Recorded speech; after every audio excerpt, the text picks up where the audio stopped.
누가복음 19장 들어가도록 하겠습니다. 누가복음 19장은 왕 대신 그리스도 예수의 사역입니다. 그리스도 예수를 왕 되게 하는 일에 모든 사람이 쓰임받고 또 그 일들을 위하여 우리가 부르심 받았다는 사실을 보여주고 있습니다.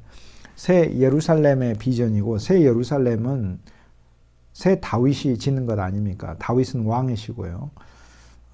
결국에 그리스도 예수께서 참 다윗, 새 다윗으로서 왕으로서 오늘 그분의 수도, 그분의 나라, 그분의 왕국, 그분의 도성, 이런 것들을 모든 것을 회복하신다라는 것을 보여주고 있습니다.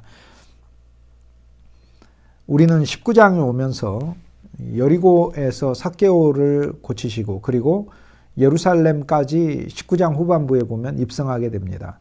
지리적으로는 거리가 약 30km 정도 되는 거리인데, 예수님께서 여리고에서 삭개오를 얻으신 다음 예루살렘 성전 한 중심까지, 즉 예루살렘 도성의 가장 핵심적인, 이스라엘의 가장 핵심적인 부분까지 그리스도께서 오시게 되는 이 놀라운 침투의 거리, 한 장이지만 여리고에서 예루살렘까지라고 하는 이 여정이 누가복음 19장에서 오늘 우리들에게 계시되고 있습니다.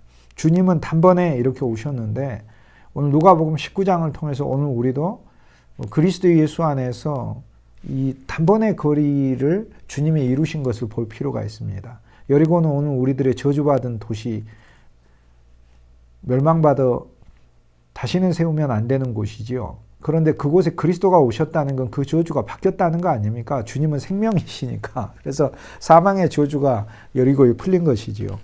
사망의 사람도 그곳에서 살아나게 됩니다. 그러므로 누가복음 19장은 더 들어가는 여정이다. 더 깊이 들어가는 여정이다. 그리스도 예수 안에서 더 넓어지는 여정이 있는가 하면 더 퍼져나가는 여정, 사도행전 같은 경우 더 퍼져나가는 여정이죠. 그런데 그리스도 예수 안에서 누가복음 19장은 더 깊어지는 여정입니다. 새 예루살렘 한 중심까지 가는 것이죠. 즉 오늘 우리들의 사역과 우리들의 삶과 우리들의 신앙이 그리스도 예수 안에서 그분의 깊이 안으로 더 들어가는 것이 바로 누가복음 19장에서 우리에게 보여주는 것입니다. 여리고 바깥에서 소경을 치료하셔서 이제 여리고 입구에서 삭개오를 만나시고, 성문에서, 그리고 여리고에 있는 한 중심의 가장 큰 저택이었겠죠. 삭개오의 집안에서 그리스도는 계시며, 예루살렘 방향으로 가셨다가 예루살렘 근교에 있는 벳바게라는 곳, 베단이라는 곳, 그곳에서 주님께서는 당신의 계획을 보이시고, 그리고 예루살렘 안으로 입성하시고 예루살렘 성전을 청소하시고, 그리고 예루살렘 안에서 머무시면서 사람들을 가르치시는 누가복음 19장에 이러한 여정이 있습니다. 오늘 이 그리스도 예수가 이렇게 횡단해서 오시는 게 오늘 우리들에게 느껴지죠. 주님께서 오늘 이렇게 오신다면 얼마나 감사하겠어요. 더 들어가시고 가장 깊은 곳까지 들어오시는 그리스도를 누가복음 19장에서 본다. 오늘 우리의 저주받은 도시, 그러면서도 저주받은 도시를 다시는 세우지 말라고 했는데 그 여리고 옆에다가, 멸망한 자리 옆에다가 도시들을 세웁니다. 나름의 신도시죠. 신도시들을 세워서 상업도시로 만들었어요. 그래서 여리고는 이스라엘의 동편에 있는 도시들 중에서 사막에 있는 대상들이 자주 들리는 소위 무역 창구 같은 역할을 하는 그런 도시예요. 상업도시 여리고를 바꾸시고, 그 여리고에 있는 직업도 바꾸고 사람도 바꾸고, 그리고 오늘 우리들의 수도, 한 왕도에 들어오시는 그리스도를 발견합니다. 그리고 그 수도 예루살렘 안에 성전까지 바꾸심으로 오늘 우리들의 경배와 우리들의 예배까지 주님이 바꾸시기를 원하는 걸 누가복음 19장에서 보여주고 있죠. 그분은 왕으로서, 오늘 우리들의 섬기는 왕으로서 오시고, 오늘 우리들을 통치하시는데 그분의 죽음을 통하여 통치하시고, 부활을 통하여 통치하시고, 그분의 섬김을 통하여 통치하시잖아요. 그리고 그분의 긍휼과 은혜를 통하여 성취하셔요. 어떤 왕인지 누가복음 19장에서 오늘 우리들에게 다 보여줘요. 그런데 한 면에서 이분은 영접받는 왕이고, 한 면에서 이분은 거부되는 왕이십니다. 한 면에서 이분은 많은 사람들에 의해서 환호받는 왕이고 나귀에 태워지시며, 그리고 백성들의 찬송을 받으시죠. 그러나 한 면에서 이분의 왕됨을 원치 않는 종이 있고, 이분이 왕된 것을 도전하는 세력들이 있고 오히려 이를 죽이려고 하는 자들까지 있다라는 것을 말씀하고 있습니다. 예루살렘 한 성에 오셔서 그리스도는 옛 예루살렘의 불신을 보시며 눈물을 흘리시고 우시는 이야기가 누가복음 19장 후반부에 나옵니다. 그리스도의 왕으로서의 직무가 여기에서 나오는데 그리스도는 무너진 도성 여리고를 생명의 도시로 바꾸고 거기에 세리장이 옛 세상의 세리장이를 그리스도 왕국의 세리장이로 임명을 하셔요. 그래서 그리스도 왕국의 세리장의 이 역할은 완전 다른 역할을 하게 됩니다. 그리고 그뿐 아니라 문화를 나눠주세요. 열문화라는 돈은 엄청난 돈입니다. 한 문화는 이야기하면은 60세겔, 100데나리온이니까 한 데나리온을 임금 10만 원 정도로 생각하면 100데나리온이 한 문화니까 한 1000만 원 정도 되네요. 10명한테 1000만 원씩 나눠줄 수 있는 정도의 넉넉한 재산을 가진 분입니다. 그리고 한 문화는 사실 1년의 생활비입니다. 한 데나리온은 한 주일의 생활비고요. 하루 급여지만 하루 급여가 일반 노동자 급여가 아니고 굉장히 높은 가치를 인정받는 사람의 일당입니다. 즉 로마 군인, 목숨을 내걸고 싸우는 로마 군인의 일당이고요. 예루살렘의 가난한 농부들은 한 데나리온을 받을 수가 없습니다. 만약 포도원을 세웠는데 포도원에서 포도원 주인이 인부들을 뽑는데 한 데나리온씩 줬다 그러면 그 포도원 망합니다.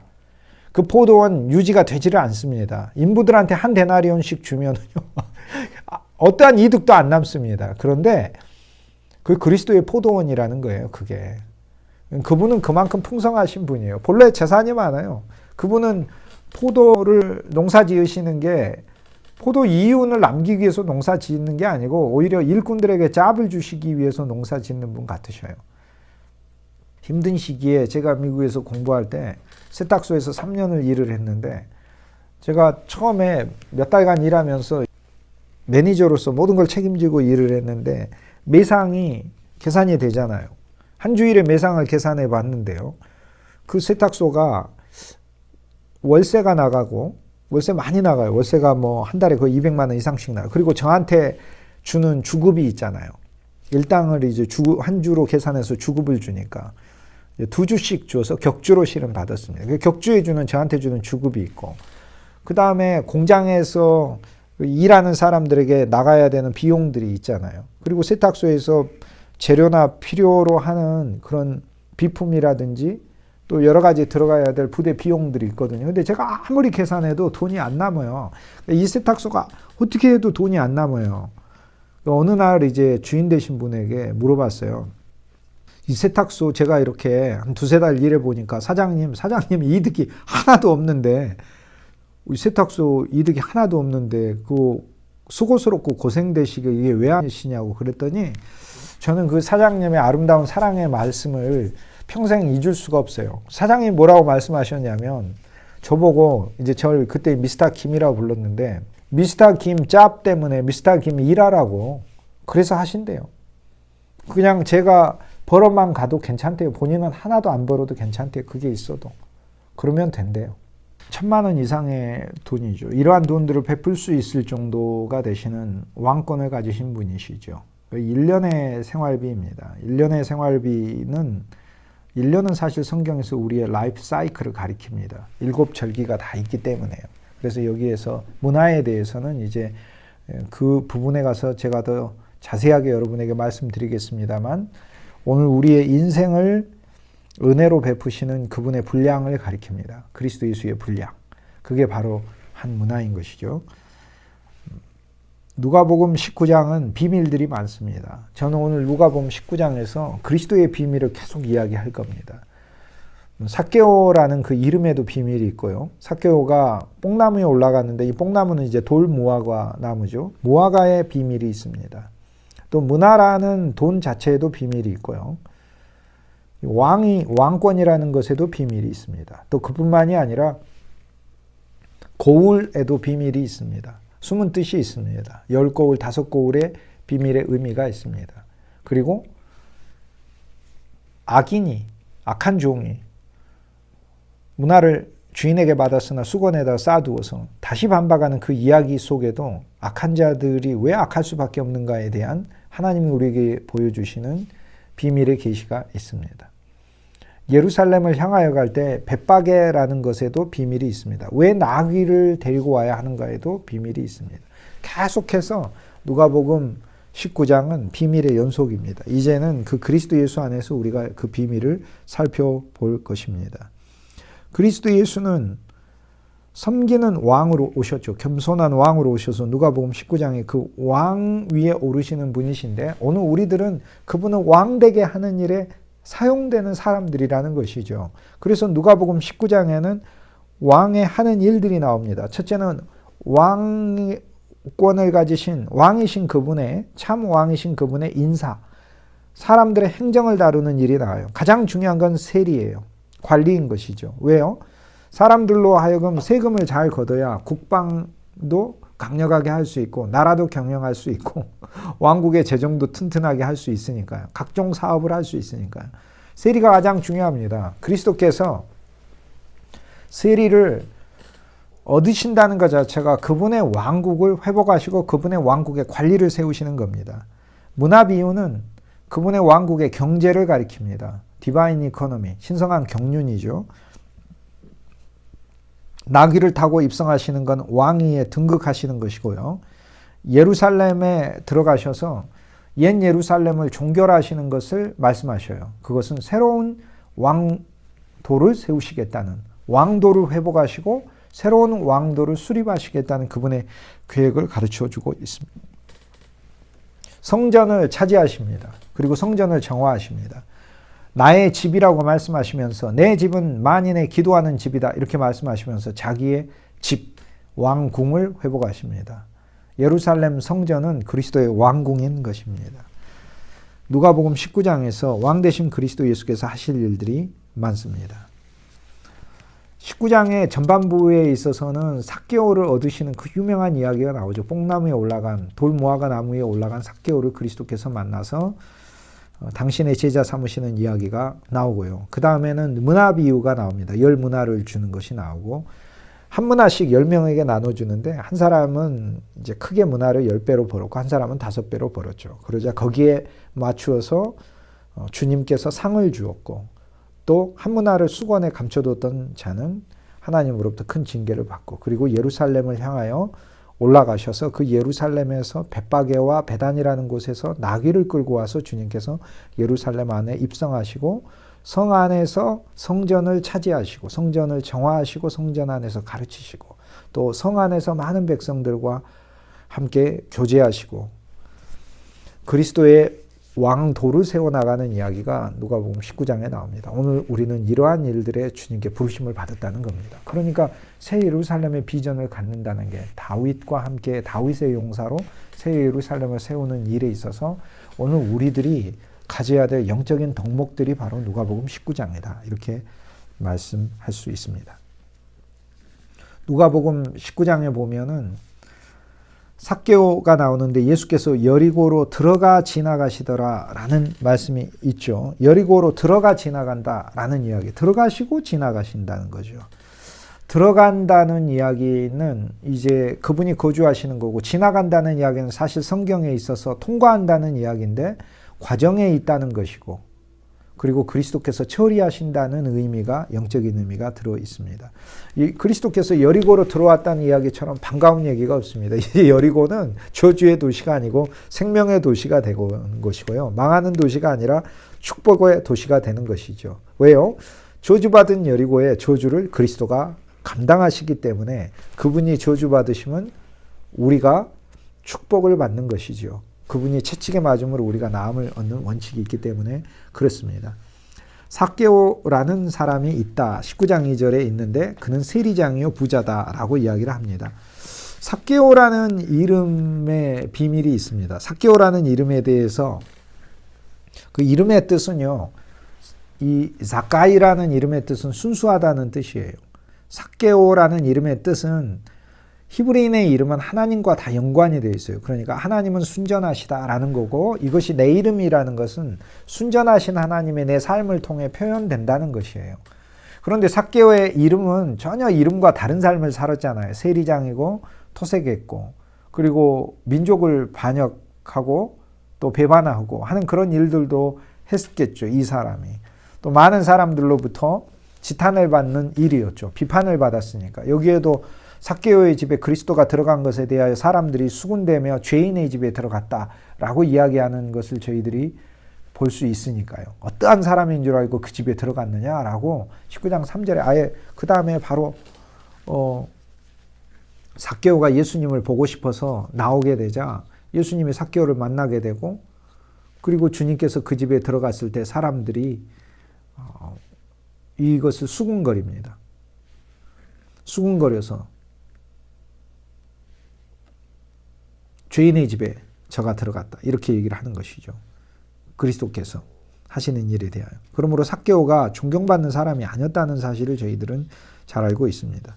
삭개오라는 이름은 구약 성경에 나옵니다. 구약 성경에 느헤미야 7장 7절에 보면 스룹바벨, 여호수아, 느헤미야, 아사랴라는 바벨론에서 돌아온 이스라엘의 백성의 명수가 나오는데, 바벨론에서 이스라엘 사람들을 끌어내어 예루살렘에 돌아오게 해서 느헤미야는 예루살렘 성을 세우고 성벽을 세우죠. 그 사역에 이제 사람들이 비전을 가지고 돌아오거든요. 그 돌아오는 사람들의 지도자 중에 한 명이 7장 14절, 느헤미야 7장 14절을 보면 삭개오가 나옵니다. 삭개오의 자손이 760명이다 이렇게 얘기해요. 700명이고 60명이에요. 하나님의 온전한 풍성이고요. 60이에요. 육으로 가득 찬 사람들을 온전하게 해서 데려오는 거예요. 삭개오가 이렇게 많은 사람을 구약에 데려왔듯 이제 주님께서는 신약의 삭개오를 통해 당신의 왕국에 많은 백성을 데려올 것을 보여주고 있습니다. 이름은 순전하다라는 뜻인데 여호와 하나님이 깨끗하게 하신다라는 이름인데, 삭개오의 삶은 깨끗하지 못했죠. 결국은 이 삭개오의 운명은 누군가를 만나야만 깨끗해지게 되겠죠. 그게 바로 그리스도 예수인 거고요. 그리스도 예수를 만나 그의 삶은 진정으로 정화가 된 것입니다. 깨끗하게 된 것이죠. 19장 후반부에 가면 성전을 정화하는데, 성전을 정화하는 것이 바로 삭개오가 하나님의 전이잖아요. 너희가 하나님의 성전임을 알지 못하느냐라고 이야기하며 삭개오의 집에 가서 삭개오의 마음을 정화하시고 삭개오의 집안을 정화하시고 삭개오의 인생을 정화하시는 이야기가 짝을 이뤄서 19장 초반과 19장 마지막에 같이 나오고 있습니다. 주님의 인사 담당 사람들을, 관리들을 임명하시는 이야기가 오늘 우리들이 볼 수가 있습니다. 주님께서는 세리들을 부르셨는데, 여기 삭개오는 보면은 세리장이라고 19장 2절에 나옵니다. 삭개오라 이름하는 자가 있으니 라고 하는 이야기를 통해 누가는 오늘 우리에게 삭개오가 있다 이렇게 얘기하지 않고 삭개오라는 이름을 가진 사람이 있다라고 이야기하며 우리에게 여러 가지를 이야기해 주죠. 첫째는 이름이 순전한 순수 씨죠. 한글로 하면은 김순수 씨, 뭐 박순수 씨 이런 사람이, 김순수 씨가 있는데 삶은 순수하지 않다는 거고, 그 순수라는 이름이 구약엔 바벨론의 포로로 잡혔던 백성들을 새 예루살렘을 짓기 위하여 이스라엘로 회복시킨 그러한 영웅이었다, 족장이었다, 그러한 전력을 가진 이름이다 라고 이야기를 합니다. 또 이스라엘 역사에서 보면 마카비 혁명이라고, 이스라엘이 잠깐 헬라 파생 제국들의 지배 아래 있을 때 독립을 이뤄낸 적이 있어요. 167년부터 안티오코스 에피파네스라고 하는 시리아 왕과 전투를 벌여가지고 이스라엘이 3년 만에 마카비 형제가 독립을 이뤄내서 100년 동안 독립국가로 자율권을 누린 그런 시대가 있었거든요. 그런데 그때 이 마카비 혁명, 즉 이스라엘의 국권을 회복한 그 사건은 예수님 탄생하시기 한 150년 전에 일어난 사건이에요. 그런데 그때 마카비와 함께 군사 영웅이었던 사람 중에 삭개오라고 하는 인물이 있어요. 그래서 삭개오 이름은 애국자, 삭개오의 이름은 바벨론에서 새 예루살렘을 짓기 위하여 왔던 유명한 구약의 대표자 이름, 이런 이름이에요. 그 이름 뜻도 그렇고, 그런데 그 이름값을 전혀 못하는 사람이었습니다. 근데 주님께서는 그의 이름의 성취가 되시는 분으로 그에게 찾아오신 거죠. 세리를 주님께서는 누가복음에서 계속해서 부릅니다. 누가복음 3장에 보면 세례 요한이 세례를 줄 때 세리들도 와서 세례를 받아요. 그래서 세리가 세례를 받고, 누가복음 5장에 보면 제자가 세리가 있어요.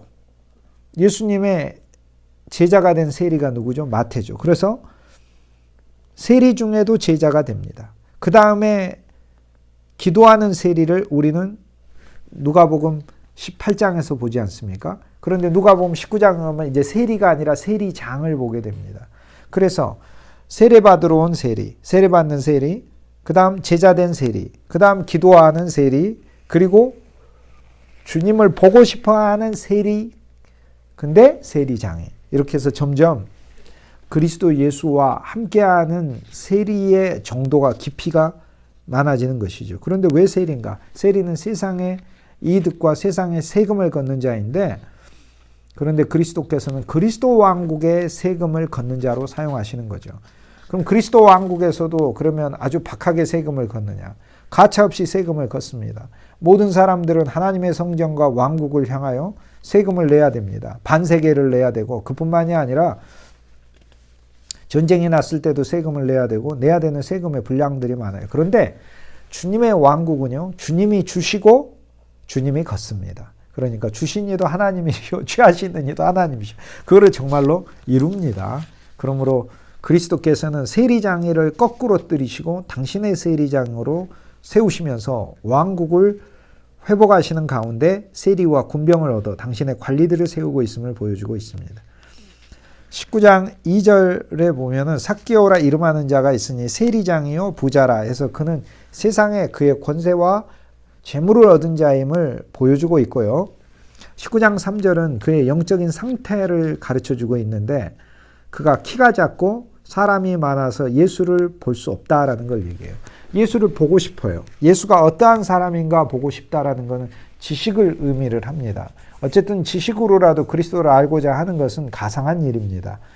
그러나 그가 키가 작고 사람이 많아서 볼 수 없다라는 것은 한면에 그의 신체적인 상태를 가리키지만, 이것은 오늘 우리들에게 있어서 오늘 우리들의 영적인 상태를 가르쳐주는 것이에요. 오늘 우리들이 예수님을 알고 싶어도 실은 우리는 키가 작아서 볼 수가 없어요. 그리스도를 볼 수 없는 두 가지 이유가, 하나는 자신에게 있어요. 자신이 작기 때문에 안 보여요. 또 하나는 사람이 너무 많아서 안 보여요. 하나는 밖에 있어요. 그래서 이유가 자타에 있는 거예요. 나한테도 있고 타인에게도 이유가 있는 거예요.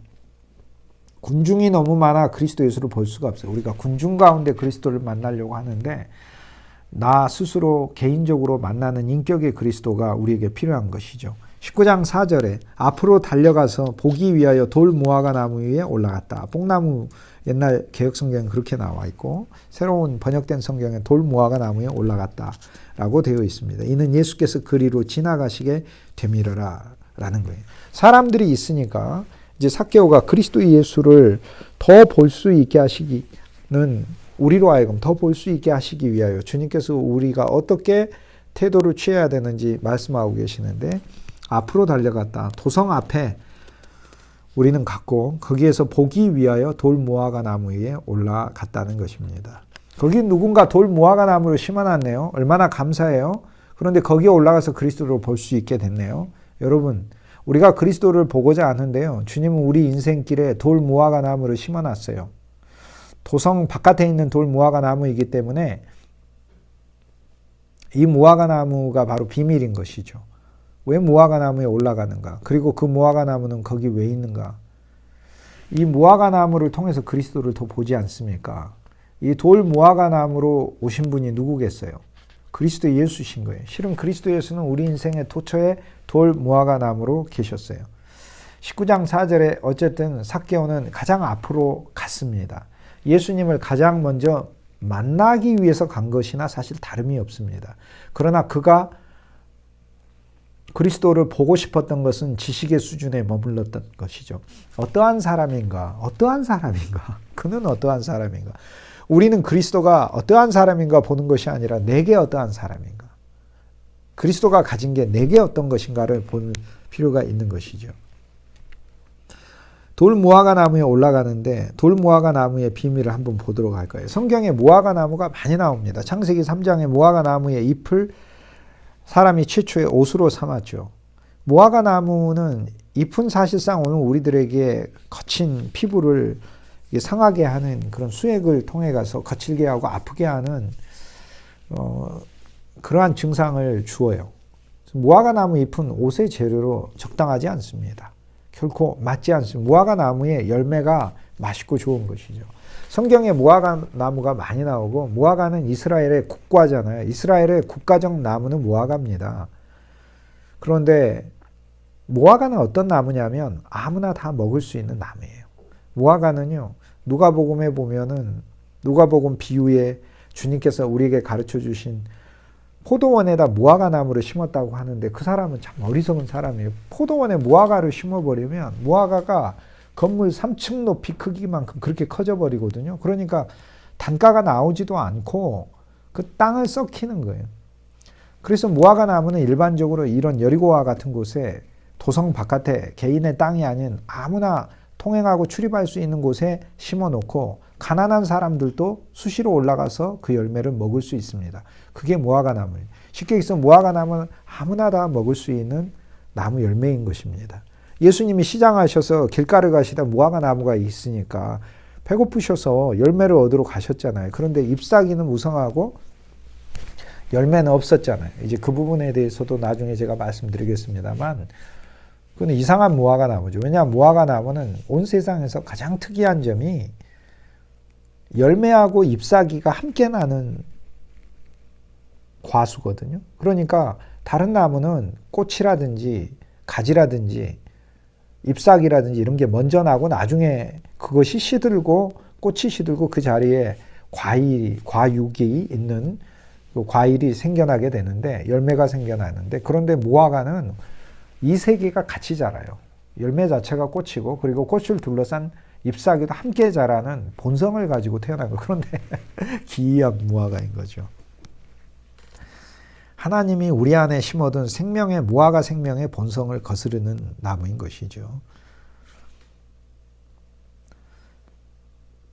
오늘 우리 인생의 그리스도 예수는 이렇게 가난한 사람들을 먹이는 돌 무화과 나무로 오신 거예요. 아가서 2장에 보면은 2장 10절에 내 사랑하는 자야, 내 어여쁜 자야. 내 사랑하는 자가 내게 말하기를 내 사랑하는 자야, 내 어여쁜 자야. 일어나 함께 가자라는 말씀이 있어요. 그런데 아가서 2장에서 내 사랑하는 자가 내게 말하기를 하면서 말을 하는 사람은 신부고 신부가 말을 하는 거예요. 그게 신부의 말이에요. 아가서 2장 10절 말씀은. 그런데 신부가 말을 하는데 신부가 무슨 말을 하냐면 신랑이 나한테 말을 했다고 신부가 말을 하는 거예요. 그러니까 신부의 말이지만 신랑의 말이 담겨 있는 거예요. 오늘 우리가 말하지만 우리의 말 속에 그리스도의 말이 담겨 있어야 하는 것이죠. 그런데 신부가 뭐라고 얘기하냐면 신랑이 나한테 이렇게 말을 했어라고 우리에게 주위의 친구들에게 예루살렘의 딸들에게 다른 처녀들에게 신부가 말을 하는 겁니다. 그리고 또 스스로 그 사랑의 고백을 되뇌이는 거예요. 신랑이 나한테 말을 했구나. 어떻게 말을 해? 이렇게 신랑이 나한테 이렇게 말을 했다는 거예요. 사랑하는 자야, 내 어여쁜 자야. 어여쁘고 사랑하는 자예요. 나와 함께 가자. 일어나 나와 함께 가자. 그런데 일어나 함께 가야 하는 이유는 겨울이 끝나고 그리스도 예수의 십자가를 통하여 우리의 혹독했던 고난의 겨울이 끝나고 땅에는 꽃이 피고 비도 그쳤고 비가 이제 내려서 촉촉해져서 땅이 비옥해졌고 그리고 땅에는 꽃이 피었고 비가 내렸으니까 새들이 노래하고 비둘기가 오늘 우리들에게 와 있고 무화과 나무 열매가 익었고 포도 나무가 향기를 바라는도다. 나의 사랑하는 자야, 나의 어여쁜 자야, 일어나 나와 함께 가자라고 노래를 합니다. 이게 그리스도 예수 안에서 우리가 이 항목이 다 체험되는 것들인데요. 무화과는 뭐냐면 그리스도 예수 안에서 무화과가 있다는 건 가난한 사람들도 언제나 먹을 수 있는 나무를 가리키는 거예요. 무화과라는 나무가. 모두에게 먹이는 과일이 무화과인 거예요. 그런데 포도나무는 사실 그 생산 단가도 귀하고 비싸기 때문에 그렇지 않아요. 포도나무는 하나님과 나 사이에 맺어지는 나무예요. 그리스도와의 교통으로 지어지는 나무예요. 그러므로 우리는 무화과라는 열매가 있어서 만인을 먹일 수 있는 사랑의 풍성이, 그래서 무화과는 풍성이에요. 포도 열매라는 건 하나님과 나와의 달콤한 교제와 교통의 열매를 가리키는 거예요. 그리스도 예수는 가난한 우리들을 먹이시는 무화과 나무로 여리고라는 저주받은 도시의 길가에 심겨진 나무이셨어요. 그래서 그분 위에 우리가 올라가서 그분 내주하시는 예수 그리스도를 더 볼 수 있는 것이죠.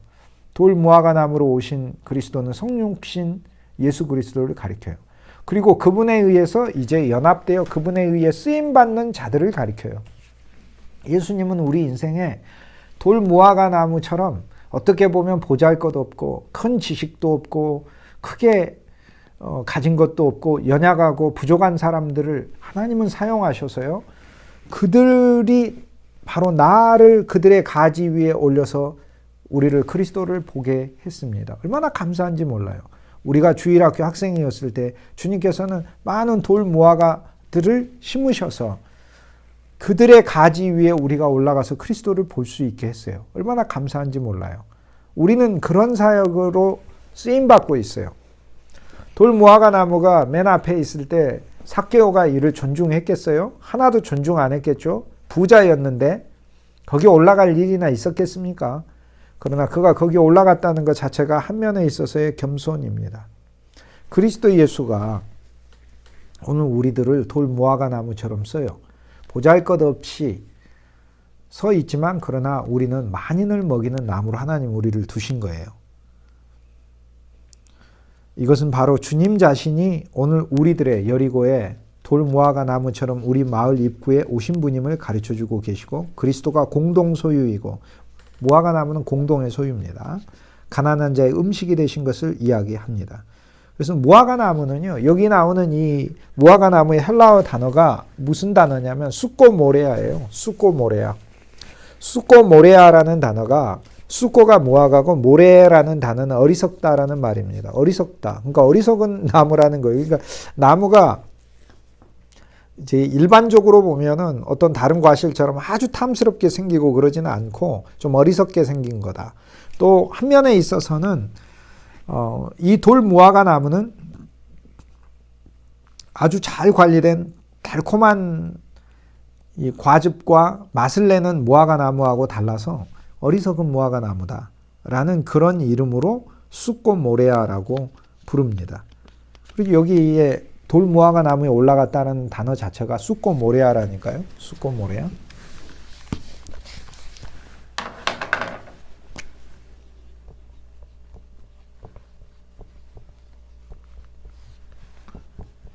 이 단어예요.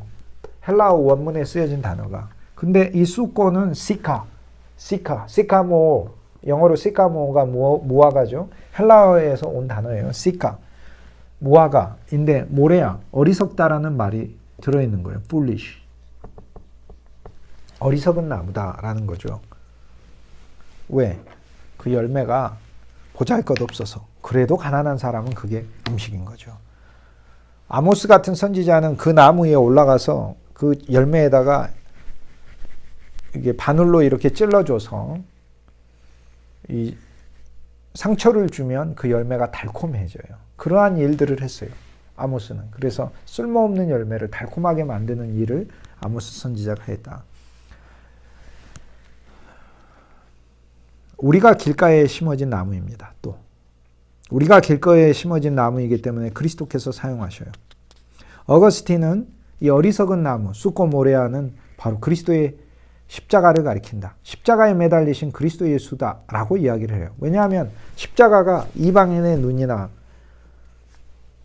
유대인의 눈에는 어리석은 것이고 거치는 것이었기 때문에 그렇습니다. 어리석은 나무. 삭개오가 무시했던 그 나무는 결국에 삭개오를 끌어올리는 나무가 되는 것이에요. 오늘 우리들이 길가에 심어진 나무여도 뽕나무로, 돌 무화과 나무로 우리의 과실이 별로 보잘것없어도 또 외롭게 성 앞에 서 있어도 이 순간을 위해 존재하는 거예요. 반드시 하나님은 우리를 통해 우리의 가지에 누군가를 올려서 그리스도 예수를 만나게 하실 거예요. 돌 무화과를 바다에 심으셔서 자기 백성이 올라가 그리스도를 보게 하신다고 하셨잖아요. 주님께서 누가복음 17장에 약속하셨잖아요. 너희에게 겨자씨만한 믿음이 있으면 이 뽕나무를 뽑아서, 돌 무화과 나무예요. 이 나무를 뽑아 바다에 심으라 했을 때 심겨질 것이다 라는 거예요. 오늘 우리들의 사역의 목표가 뭐예요? 그분의 왕국에 오늘 우리들이 귀인으로 쓰임받지 않아도 돼요. 오늘 우리는 그분의 왕국의 여리고의 앞에 서 있는 돌무화과 나무가 돼도 좋아요. 음식도 주지만 가장 좋은 것은 무화과라는 열매, 가난한 자들에게 음식만 주는 것이 아니라 그리스도를 보게 하는 것이니까 가지가 높으면 사람들이 올라오기 힘들 거 아니에요? 그래서 때로는 우리의 가지들이 높은 명예의 가지가 아니지만 낮은 가지는 사람들이 더 올라가기 쉽기 때문에 그래서 오늘 우리들은 하나님에 의해 쓰임받는 돌무화과 나무가 되는 것이죠. 이것이 바로 우리 사역이죠. 돌무화과 나무의 그 나무 자체는 미이라를 담는 관으로 쓰입니다. 목관으로 쓰여요. 아주 단단하고 보존성이 좋은 재질을 가지고 있습니다. 즉 그리스도 예수의 시신을 담는, 즉 우리의 옛사람의 죽음을 담는 관으로 쓰여지는, 그래서 돌무화과 나무에 올라갔다는 것은 영적인 의미가 있어요. 그는 그리스도의 십자가에 나의 옛사람이 나도 알지 못하는 순간 죽음의 관에 들어갔다라는 것입니다. 그리스도 예수를 볼 수 있도록 더 올려주는 나무가 되는 것이지요. 어리석은 나무인데 정말 좋은 현명한 나무가 됐어요. 그리스도 예수를 보여주니까. 그리고 실은 어리석은 존재인 그 무화과 나무의 어리석은 열매와 다름없는 삭개오가 거기 있으니 삭개오가 그 나무의 열매 아닙니까? 그 나무 열매를 예수님이 찔러서 좋은 열매가 되게 하신 것이지요. 19장 5절에 예수께서 그곳에 이르사 쳐다보시고 이르시되 삭개오야 속히 내려오라 라고 말씀하셨어요. 여기에서 주님께서는 삭개오를 올려다 보셨죠. 삭개오는 내려다보고 주님은 쳐다보셨죠. 얼마나 겸손한 장면입니까? 오늘 그리스도 예수는요, 위에서 하늘에서 우리를 향해 말씀하시지 않아요. 우리 심령에 오셔서요, 우리를 향해 쳐다보고 말씀하고 계십니다. 속히 내려오라 말씀하셨어요. 속히 내려오라. 오늘 우리들에게 주는 음성이죠. 더 그리스도 예수를 아는 전진해서 나가야 되죠. 속히 생명으로 가야 되고, 속히 은혜로 가야 되고, 그렇죠. 내가 오늘 내 집에 유하여야겠다라고 말씀하셨는데 여기서 유하여야겠다라는 말이 대의라는 단어인데 이것은 마땅히 당연히 의무적으로 내가 해야 되겠다라는 거예요. 이 말씀이 성경에서 제일 아름다운 말씀 중에 하나예요. 내가 너의 집에 유할까 말까 생각 중이다가 아니라 내 인생의 필수다. 내가 너의 집에 유하는 것이라는 거예요. 여러분 그리스도가 우리의 심령에 유하는 게 필수라는 거예요. 얼마나 놀라운 일입니까? 그런데 19장 6절에 보면 속히 내려오라 하니까 급히 내려와. 그래서 새로운 단계의 신앙으로 우린 가야 해요. 오늘 우리들에게 유모가 있지만 돌무화과가 있지만 내주하시는 그리스도, 돌무화과로서만 그리스도를 보는 게 아니라 그리스도 예수 자체, 그리스도 예수의 실제 안으로 우리는 들어가서 급히 가서 즐거워하며 영접하죠. 즐거워하며 영접해요. 이것이 가장 중요한 기절 중에 하나입니다. 이게 바로 믿음이에요. 즐거워하며 인조이 하는 거, 그리스도를 누리는 거. 그래서 그리스도를 더 우리 마음 안으로 모시는 것이죠. 영접이 더 있어요. 그리스도를 돌무화과에서만 보는 게 아니라 우리 집 안으로, 내 심령 안으로 더 모시는 거예요. 그리스도는 우리 영 안에 계셔요. 그런데 영 안에 있는 그리스도를 우리의 마음 안으로, 마음에 있는 많은 방들이 있잖아요. 사고의 방에도 그리스도가 있고 감정의 방에도 그리스도가 계시도록. 그래서 감정에 이끌려 다니는 우리를 생명이 와서 해방하셔서 이젠 감정에 더 이상 팔려나가지 않고 그리스도 예수 그분을 더 볼 수 있게 하시는 것이죠. 19장 8절에 보면 삭개오가 서서 주께 여짜오되 주여 보시옵소서 내 소유의 절반을 가난한 자들에게 주겠습니다 라고 이야기를 합니다. 만일 누구의 것을 속여 빼앗은 것이 있으면 내 갑절이나 갚겠습니다 라고 얘기를 하네요. 삭개오가 서서 이렇게 이야기를 하는데 이 서 있다라는 이 단어는 위치되어 있다는 얘기예요. 오늘 우리는 그리스도 앞에 있어요. 그리스도 앞에 위치되어 있어요. 언제나 우리는 그리스도 앞에 위치되어 있습니다. 전에 우리는 그리스도 위에 있어서 우리가 내려다보고 있었는데 이제는 우리가 그리스도 앞에 서서 고백하는 자가 된 것이죠. 주께 여짜오되 주여 보시옵소서 이제 고백하는 자가 되는 것이에요. 서서 증거하는 자가 돼요. 소유의 절반을 가난한 자에게 주겠다고 합니다. 그 이유는 그리스도의 보상을 믿기 때문이에요. 예수님은 누가복음 18장에 이미 말씀하셨어요. 나를 위하여 아비나 어미나 자녀나 형제나 이 땅에 있는 것을 버린 자는 많은 배로 받는다고 약속해 놨기 때문에 삭개오가 절반을 가난한 자에게 주면 몇 배로 그리스도께 더 받게 될 것입니다. 삭개오는 이 그리스도의 보상과 약속을 믿기 때문이고 하늘의 재물을 믿기 때문에 주는 것이지요. 누가복음 12장에 하늘의 재물을 쌓으라고 했기 때문인 것이고요. 절반을 가난한 자에게 주고 나머지 절반은 어떻게 하냐? 나머지 절반은 자기가 토색하는데 갚겠다고 해요. 결국 모든 재산을 그리스도께 드리는 겁니다.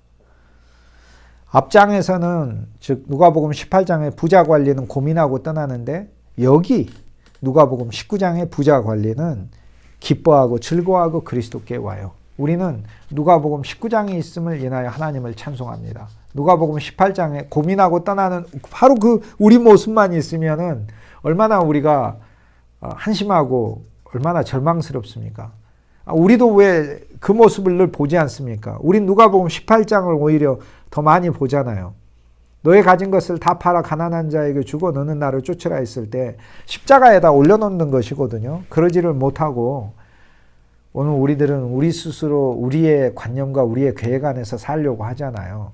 그리스도의 pin밀과 풍성을 못 본 채 그런 모습을 우리가 더 자주 보는데 오늘 우리는 누가복음 19장을 인하여 하나님을 찬송해요. 왜냐하면 오늘 우리는 여기 부자 삭개오가 주님을 즐거워하며 따르는 것을 보면서 오늘 이 말씀은 우리에게 반드시 이루어질 것이기 때문에 그렇습니다. 주님은 점점 차지하셔요. 우리에게 기근을 주셔서 결국에는 우리 것을 다 내어놓게 돼 있어요. 창세기 후반부에 주님이 우리에게 약속하신 거예요. 토색하는데 다 갚겠다고 합니다. 자, 여기에서 삭개오가 어떻게 이렇게 고백을 하게 되죠? 주님이 내가 너의 집에 유하여야겠다라고 하시는 주님의 예정, 주님의 선택, 주님의 필연 이것을 보게 된 것이죠. 그리스도는 반드시 우리에게 머물겠다고 계획하셨어요. 저와 여러분이 불쌍해서 예수님이 찾아오신 것만이 아니라 반드시 머물러야 하시기 때문에 우리에게 오셨고요. 그 또 다른 우리가 생각해야 될 것은 내주하는 생명이에요. 삭개오의 집에 그리스도가 머무시는 것이 그리스도께서 삭개오 안에 내주하는 생명이 됐다는 거예요. 거주하는 생명이에요. 오늘 우리에게 거주하는 생명이 있을 때 그때 우리는 주님께 우리의 모든 것을 십자가에 올려놓는 고백을 할 수 있게 됩니다. 그리스도가 육신으로 우리 바깥에 있으면 우리는 못 깨닫습니다. 그리스도의 십자가의 비밀도 누가복음 18장에 못 깨닫지만 누가복음 19장에 있는 예수 그리스도 안에서 내가 해야 될 일도 못 깨닫습니다. 자, 여기에서 하나 우리가 봐야 될 건 삭개오가 회개했는데 회개라는 것은 자기가 과거에 지은 죄를 다 말하는 게 회개가 아닙니다. 진정한 회개는 사실 성경에서 주님께 온 사람을 보면 미래를 말해요. 주님 내가 앞으로 미래에 이렇게 하겠습니다 라고 얘기를 합니다. 여러분 그리스도 앞에 나가서 너무 과거를 말하려고 하지 마시고 구역 예배에서도 지난주에 뭔 일이 일어나고 한 달 전에 뭔 일이 일어나고 이런 거 하지 마시고 옛것은 잊고 있으니까 잊고 그리스도 안에서 죽었으니까 이전 것은 죽은 거예요. 이전 것은 지나간 것이고 새 일을 말씀하시고 새 계획을 꿈꾸시는 그러한 신앙이 오늘 우리들에게 있어야 하는 것입니다. 여기 삭개오는 앞으로 그리스도와 함께 할 일들에 대해서 이야기해요. 주님 안에서 할 일들에 대해서 이야기해요. 토색한 일이 있으면 누구의 것을 속여 빼앗은 것을 속여 빼앗는 것이죠. 이걸 이제 토색했다라고 옛날 개혁성경에서 이야기를 하는데 속여 빼앗은 것이 있으면 내 갑절이나 갖겠습니다라고 얘기합니다. 자, 그의 이름의 비밀이 있고 무화과의 비밀이 있었다면 오늘 우리들이 돌 무화과로 쓰임받는 거죠. 아름다운 열매를 못 내지만 그리스도 예수가 우리에게 오셔서 바늘로 찔러주셔서 우리에게 열매를 내게 하고 또 우리가 풍성한 열매만 줄 뿐만 아니라 오늘 우리들을 가지 그 위에 삭개오들을 올려놓게 하셔서 그리스도 예수를 만나게 하고 보게 하는 일에 우리를 쓰임받게 하시죠. 얼마나 감사해요. 무화과의 비밀이 있고 삭개오의 비밀이 있고 그런데 토색의 비밀이 있습니다. 토색이란 단어, 이 토색이란 단어 실은 누가복음 19장은 무화과가 계속 나와요. 여기 돌 무화과 나무에 올라가잖아요. 쑥고 모래야. 어리석은 무화과가 나오죠. 어리석은 무화과 나무에 올라가요. 얼마나 저는 어리석어요? 어리석은 무화과 나무에 저 정말 어리석어요. 제 별명이 똑똑이. 똑똑이가 아니고 헛똑똑이. 헛똑똑이. 똑똑한 게 헛된 거예요. 헛똑똑이고, 헛똑똑이는 헛똑똑이니까 똑똑이 아니라는 거죠. 어리석어요. 쑥고 모래야예요. 근데 어리석은 무화과나무를 사용하시는 거 보세요. 여러분을 섬길 수 있으니까 저의 얼마나 놀라운 영광이고 행복이에요. 제가 여러분보다 훨씬 더 인격이나 성품에서 모자란 존재임에도 불구하고 하나님이 써주시니 얼마나 감사한지 모르겠어요. 돌무화과로 써주셔요. 그런데 무화과가 계속 나오는데 여기 토색이라는 단어가 있어요. 토색이라는 단어가 바로 수코파이노라는 단어예요. 원래는 이제 한 단어로 수코판테오라는 단어인데, 수코가 아까 시카모 무화과라니까요. 이게 무화과죠. 이게 이제 토색이라는 단어인데요.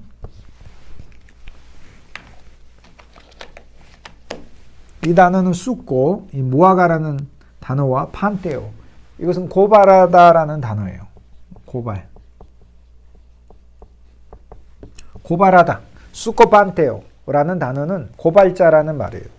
삭개오가 지금 뭐라고 이야기하냐면, 내가 남의 것을 토색한 일이 있으면, 즉 남의 것을 속여서 빼앗은 일이 있으면 이렇게 이야기하는데, 이건 의역을 한 건데요. 이게 직역을 하면 수코판테오라는 단어를 써요.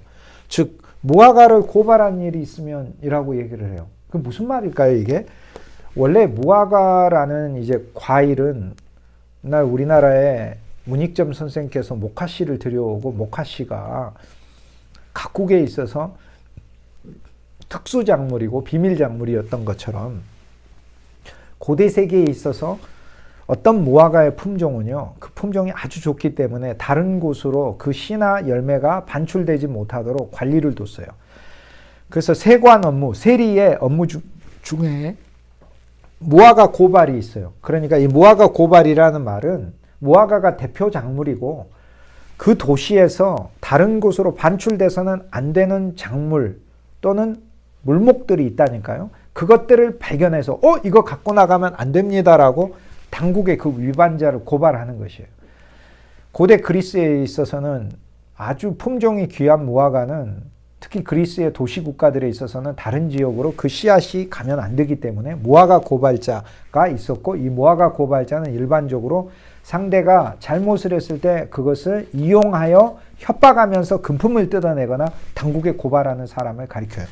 그러니까 삭개오가 내가 토색한 일이 있으면이라고 이야기하면, 직역을 하면 무슨 얘기냐면, 내가 무화과 고발자, 내가 무화과를 고발한 일이 있으면, 무화과를 다른 데다가 주려고 하는 것을 고발한 일이 있으면 내가 4배로 갚겠나이다, 이렇게 얘기를 해요. 이게 무슨 말인가요?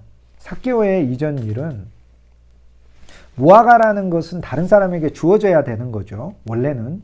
그런데 이게 우리 도시에는 보물이니까 가서는 안 된다라고 품는 것이고, 이것을 보존하기 위해서 법을 세웠던 거고, 이 법을 위반해서 무화과를 반출하는 사람을 고발하는 고발자를 세운 거예요. 그러니까 삭개오의 말은 무슨 얘기냐면, 내가 이전에는 다른 사람이 세금을 조금이라도 덜 냈다든지 하고 그러면 그것을 고발하고, 고발한다는 것을 이용해서 오히려 세금을 더 뜯어내고, 조금이라도 세금을 덜 내면 덜 낸 것에다가 이자를 더 붙여서 합당하게 붙여야 되는 어떤 그러한 수수료 이상의 것을 더 붙여서 고발을 빙자해서 무화과라는 풍성한 것을 주어야 되는 게 아니라 오히려 안 주는 자가 되고, 감춰야 되는 자가 되고, 그 무화과를 반출하는 자를 고발하는 일을 하고 이 고발을 이용하는 삶을 살았는데, 이것이 있으면 내가 4배로 갚겠습니다 라고 얘기를 하는 거예요. 그러니까 앞으로 무화과 고발자, 즉 율법으로 살지 않겠습니다. 그리고 또 그 율법도 제대로 지키는 율법이 아니라 내가 세운 가짜의 율법으로 살지 않겠습니다. 또 남을 정죄하는 자로 살지 않겠습니다. 그리고 다른 사람의 약점과 다른 사람의 부족한 점을 이용하여 그 위에 군림하는 자로 살지 않겠습니다 라고 얘기해요. 바로 이 얘기예요. 앞으로는 무화과를 거꾸로 나눠주는 사람이 되겠습니다. 돌무화과 나무가 나를 올려줘서 예수님을 만나 내 인생의 최고의 행복을 누렸듯, 삭개오는 그 여리고에서 앞에 돌무화과 나무를 볼 때마다 정말 늘 생각할 거예요. 그곳에서 만났던 예수 그리스도를 평생 잊지 못할 거예요. 내가 주를 처음 만났을 때 얼마나 놀랍고 감사한 날이에요. 잊지 못할 거예요. 그런데 그 돌무화과 나무에, 그 거대한, 집보다 훨씬 더 큰 그 거대한 돌무화과 나무에 가난한 사람들이 아무 때나 먹을 수 있는 작은 열매들이 열렸을 때 삭개오는 그 이후로도 수시로 올라가서 그 나무들 위에 구멍을 뚫었겠죠. 상처를 주어서 달콤하게 만들어서 가난한 사람이 먹게 했겠죠. 누군가 그 나무를 먹으려고 하면 이거 우리 마을에 속한 거고 우리 마을에 가난한 사람이 먹어야 되는 겁니다 라고 이야기하고 이것은 귀한 거니까 갖고 가면 안 됩니다 라고 고발하는 그 고발자가 아니라 앞으로 그 무화과 나무를 나눠주는 자가 되겠다라는 것이에요. 그러므로 삭개오는 무화과 나무 위에 올라가서 진짜 그리스도의 참 무화과 나무가 되는 거예요. 삭개오를 통해 자기의 재산 절반을 가난한 자에게 준다는 것이 가난한 자가 아무 때나 먹을 수 있는 무화과 나무가 된 것이죠. 이것이 토색의 비밀이에요. 토색이란 단어의 비밀입니다. 돌 무화과 나무, 그 열매들은 아마 신고할 것도 없었겠죠. 귀한 무화과 나무 종자만 배출되면 안 됐었으니까. 저런 돌 무화과 나무는 신고할 것도 없다라고 하면서 길거리 돌 무화과 나무를 아마 무시했었을 거예요. 가난한 자들을 그런 돌 무화과 나무처럼 대했을 거예요. 그러나 그리스도 예수를 만나고 돌 무화과 나무를 볼 때마다 이 나무, 이 너무나 귀한 나무지. 이 나무에서 내가 주님을 만났으니까 앞으로 가난한 자들을 그렇게 보겠다는 겁니다. 돌 무화과를 오히려 반출하겠다고 주님 앞에 말하는 거예요. 그것을 막고 신고하고 고발하고 신고하는 권한을 이용해서 자기 이득을 취했던 과거를 돌이키고 4배로 갚겠다고 해요. 그러니까 앞으로 신고 안 하고 반출하는 것도 선악으로 보지를 않고 사랑으로 그냥 다 나눠주겠다. 이렇게 얘기를 합니다. 돌 무화과 나무 위에서 삭개오는 진짜 치료받았어요. 그리고 그리스도가 그 집 안에 거하여야겠다. 내주하는 생명. 그리스도를 지식으로 보는 데서 그리스도를 만나 대화하고 인격으로만 만나는 게 아니라 내주하는 생명. 그리스도 예수가 우리 안에 계셔야 하는 것입니다. 그때 우리는 하나님의 사역을 진정으로 수행할 수 있게 되는 것이죠. 결국 회개가 무엇이겠어요? 과거에 내가 이렇게 잘못했어요. 이런 거를 세세하게 시시콜콜하게 말하는 그런 종교적인 회개가 생명의 회개하고는 달라요. 종교적 회개는요. 물론 우리가 어떤 한 때, 시간 안에서 어떤 그리스도의 첫날 안에서는 분명히 명백하게 그런 회개가 필요해요. 우리에게. 그런데 우리가 일생 해야 될 회개는요. 늘 그리스도께 돌이키는 거예요. 그리고 늘 주님과의 계획을 늘 꾸미는 거예요. 그리스도와 함께 기도로서 대화하는 것이고요. 고발자에서 돕는 자로 우리의 삶을 바꾸겠다는 것이고요. 그리고 4배로 갚겠다고 이야기를 하잖아요. 4배로 갚겠다. 이제 비밀을 또 보도록 하겠습니다. 왜 4배인가? 그러면 왜 4배인가?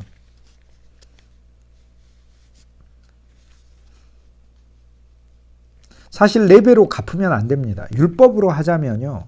정확하게 그 몫을 갚아야 돼요. 율법은 지켜야 되기 때문에 율법은 작아도 안 되고 규정대로 나온 대로 해야 되거든요. 그러니까 규정대로 해야 돼요. 율법에는 일반적인 것은 5분의 1만 더하면 돼요. 예를 들어 여러분이 뭔가를 이제 뭐 남의 집에 아주 귀한 게 있어서 그냥 내가 저거 뭐 가져다 써야지 라고 이제 가져와서 그런데 이제 가책이 되니까 다시 갖고 가서 미안합니다. 내가 이거 가져왔는데 다시 주겠습니다. 라고 이렇게 주죠. 줄 때 하나님의 말씀은 레위기 6장 5절에는 거짓 맹세에서 훔쳐온 물건을 돌려보낼 때 물건의 5분의 1을 더해서 즉 10분의 2를 더해서 20% 더해서 보내라 라는 거예요. 그 죄가 드러나는 날에 그 임자에게 줄 것이요 라고 얘기를 합니다. 내가 남의 돈을 뭐 10만 원을 떼먹었다 그러면은 다시 갚을 때 12만 원 정도로 갚으라. 주님이 이렇게 말씀하시는 거예요. 그 5분의 1도 실은 그리스도 예수와 10분의 1이 2개잖아요. 10의 1, 10의 1이 2개라 그리스도 예수와 내 자신을 연합해 그리스도로 배상하는 것을 가리켜요. 그래서 이것은 율법으로 갚겠다는 게 아니고요. 율법 이상으로 갚겠다는 것을 이야기해요. 4배니까. 율법 이상으로, 율법의 규정을 넘어서서 사랑으로 갚겠다고 이야기를 하는 거예요. 도적질한 것이 소나 양이면은 갑절을 배상해요. 2배를 배상해요. 근데 4배를 배상하겠다고 하잖아요. 그러니까 율법 이상으로 무엇이든지 4배라고 했거든요. 특별한 경우가 아니고 무엇이든지 4배로 갚겠다. 그래서 율법 이상의 삶을 이야기를 합니다. 율법의 삶이 아니에요. 4배로 갚아서 구약의 저주의 도시 여리고를 사랑의 도시 여리고로 갚는 겁니다. 바꾸기 시작했어요. 구약의 저주를 그리스도와 삭개오가 함께 풀고 있어요. 그리스도가 들어오시면서 생명으로 바뀌었죠. 삭개오의 사역을 통해 왕이신 그리스도 예수께서 삭개오를 세리장이로 관리로 그리스도 왕국의 관리로 세리장이로 새로 임명하셔서 그분의 풍성한 사역을 행하고 계시는 거예요. 그래서 삭개오는 많은 바벨론에 포로되어 있는 자손을 귀환시키는 거죠. 느헤미야에 나오는 말씀처럼 삭개가 데리고 온 자손 760명. 에스라 2장 9절에도 나와요. 삭개오 자손이 760명이 귀환하였다라고 이야기합니다. 구약에 그의 이름을 가진 삭개오 족장처럼 신약의 삭개오도 생명의 사역을 하여 수많은 자를 그리스도께 오게 하는 것입니다. 왜 4배인가? 첫 번째는 율법보다 더 갚는 거죠. 율법으로 안 살겠다는 거고. 두 번째, 왜 4배인가? 4배의 비밀은 이것은 4배가 성경에 나오긴 합니다. 출애굽기 22장 1절에 보면 사람이 소나 양을 훔쳤는데 그런데 소나 양을 잡아버리거나 팔아버려서 그게 없어져 버렸어요. 죽여버리거나 아니면 팔아버려서 내가 그것으로 이득을 남겼을 때는 소는 5마리로 갚고 양은 4마리로 갚으라고 합니다. 그래서 여기에 4배가 나와요. 양 1마리에 4배로 갚아라 라는 거예요. 그러니까 삭개오가 4배로 갚겠다는 것은 양을 훔쳐서 죽이고 팔아버렸을 때 갚는 액수예요. 여러분, 우주적인 양을 우리가 훔쳐가지고 우주적인 양을 죽이고 팔아버렸습니다. 우주적 양이 누구시죠? 그리스도 예수죠. 그때 우리는 어떻게 갚아야 되죠? 4배로 갚아야 되죠. 구약 성경에 이 말씀에 성취를 하는 거예요. 즉 쉽게 얘기해서 삭개오는요. 자기의 모든 잘못을 양을 죽이고 배상하는 값으로 치르겠다고 그래요. 그게 무슨 뜻이겠어요? 영적으로. 자기의 모든 잘못을 그리스도를 갚는 것으로 하겠다라는 이야기예요. 그리고 양을 죽이고 갚는 것이기 때문에 주위 사람들에게 4배로 갚겠다는 것은 주위 사람들을 하나님의 양을 훔친 것으로 보겠다. 하나님의 이제 나의 멸시를 받는 나의 권세 아래서 괴롭힘을 당하는 대상이 아니라 하나님의 양으로 보겠다는 것을 고백하는 것입니다.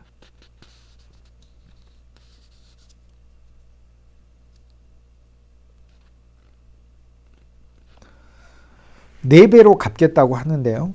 여기에서 4배는 사복음서로 영적으로 또한 의미를 합니다.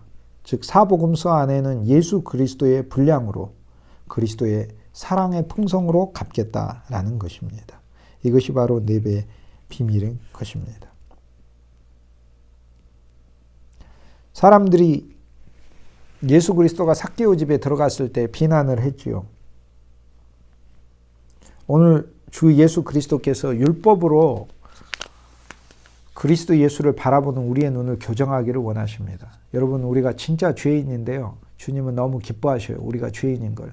죄가 더 많을수록 주님은 기뻐하셔요. 왜냐하면 그분은 우주적인 목욕탕이시거든요. 우주적 목욕탕엔 아주 깨끗한 사람만 들어오는 게 아니라 어떤 목욕탕 주인은 몸이 너무 더러운 사람 들어오면 싫어하겠죠. 그러나 정말 그 목욕탕의 본질을 아는 목욕탕 주인은 야, 우리 목욕탕에 와서 더러운 사람이 깨끗해져 나가면 내가 진짜 보람이 있다. 그런 것을 느껴야 진짜 목욕탕 주인이겠죠. 식당 주인이 누가 우리 집에 와서 작게 먹게 가면 음식도 많이 남고 그러니까 기분 좋다. 그런 사람은 사실 식당하면 안 된 사람이죠. 누가 우리 집에 와서 맛있게 많이 먹고 배부르고 가면 이득을 떠나서 난 참 기쁘다. 이렇게 이제 생각할 수 있어야 그리스도인의 마음을 가진 것이죠. 일반 사람들도 그런 아름다운 인격의 사람이 있는 것이잖아요. 오늘 주 예수 그리스도 안에서 죄인의 집에 그리스도가 들어간 거를 우린 즐길 수 있어야 돼요. 나는 매일 죄인이거든요. 매일 죄들이 내 안에 있고 그런데 나의 집에 예수 그리스도가 오시는 거를 얼마나 감사하는지 우리는 그것을 볼 필요가 있습니다. 주님께서는 19장 9절에 오늘 이 집에 구원이 이르렀다 라고 이야기하시면서 이 사람도 아브라함의 자손이다 이렇게 말씀하셨어요. 이 사람도 아브라함의 자손이다. 아브라함의 자손은 아브라함 믿는 사람이니까 이제 믿는 사람이다라는 말씀이죠. 그렇죠? 첫째는 그 말씀이고, 두 번째는 아브라함의 자손이 누구냐? 바울이 이 아브라함의 자손은 갈라디아서 3장 16절에 그리스도 예수라고 얘기를 해요. 갈라디아서 3장 16절 성경의 제일 중요한 구절 중에 하나죠. 요한복음 3장 16절은 주일학교 때 제일 중요한 구절이고, 지금 여러분에게 제일 중요한 구절은 갈라디아서 3장 16절이에요. 하나님께서 아브라함에게 약속하신 것은 많은 자손을 약속하신 것이 아니요 한 자손을 약속했으니 그 자손은 곧 그리스도니라. 그러니까 하나님께서는 아브라함에게 많은 자손을 주겠다 이렇게 말씀하신 게 아니라 한 자손을 주어 한 자손을 통해 많은 자손을 내겠다라고 말씀하셨어요. 그러니까 우리가 많은 자손은 스스로 태어나는 게 아니라 한 자손 안에서 많은 자손이 나오는 거고, 한 자손을 통해 나오는 거고, 그 한 자손 그리스도. 즉 하나님께서는 아브라함에게 그리스도를 내겠다 약속하고 그리스도를 통해 많은 이가 나오게 하고 그 많은 이가 아브라함 자손이 되는 거예요. 그러므로 이 사람도 아브라함 자손임이라 라고 얘기할 때 아브라함 자손은 1차적으로 그리스도고, 이 사람이 아브라함 자손이라 이렇게 얘기를 했을 땐 그가 나다라고 얘기를 하는 거예요. 그는 나와 연합되었다라고 얘기하는 거예요. 그러므로 갈라디아서 3장 16절의 밑에 있는 갈라디아서 3장 29절에 보면 너희가 그리스도께 속한 자면 아브라함의 자손이요 라고 얘기를 합니다. 그리스도께 이제 속했다라는 거예요. 주 예수의 사람이 됐구나라고 말씀하고 있는 것입니다. 19장 10절에 인자가 온 것은 잃어버린 자를 찾아 구원하려 함이니라 라고 얘기해요. 오늘 이 여리고 사건이 우리에게 우주적으로 일어났어요. 삭개오가 이스라엘 자손인 거예요. 이스라엘이에요. 하나님은 저주받을 도성에 사는 이스라엘에게 찾아가셔서 그들을 건져내시는 거예요. 주님은 오늘 우리를 삭개오처럼 오늘 저주받는 가문과 집안이요 환경이요 세상엔 우리들의 세상과 사회에 우리들의 일터에 찾아오셔서 내가 반드시 너를 만나야 된다. 창세전에 예정해 놨고 내 운명이다. 필연이다. 이것은 기필코 일어나야 하는 일이다 말씀하시고, 그리고 찾으러 왔다 이렇게 말씀하시고 그분이 찾으신 거예요. 야, 우리가 찾은 게 아니고 그분이 우리를 찾으셨네요. 그분이 우리를 찾아서 우리를 건져내셨네요. 얼마나 감사합니까? 내주하는 생명이 우리 안에 있으면서 오늘 우리는 삭개오처럼 여리고에서 외곽에서 참되신 왕이신 예수 그리스도를 전파하는 일에 우리는 힘쓰고 있습니다. 이제 우리는 우리의 것을 주님께 드렸고 주님이 우리에게 문화를 주셔서 이 문화를 많은 이들에게 나누어지는 일들을 하고 있는 거죠. 이게 장사입니다. 그리스도 일의 장사입니다. 이제 저희들은 더 다른 비밀로 들어가야 할 것입니다. 골로새서 2장 말씀에 오늘 우리들은 그리스도 예수의 비밀을 하는 일에 부르심을 받았다라고 말씀하고 있습니다. 이 비밀로 저와 여러분이 더 들어갔으면 좋겠습니다. 감사합니다.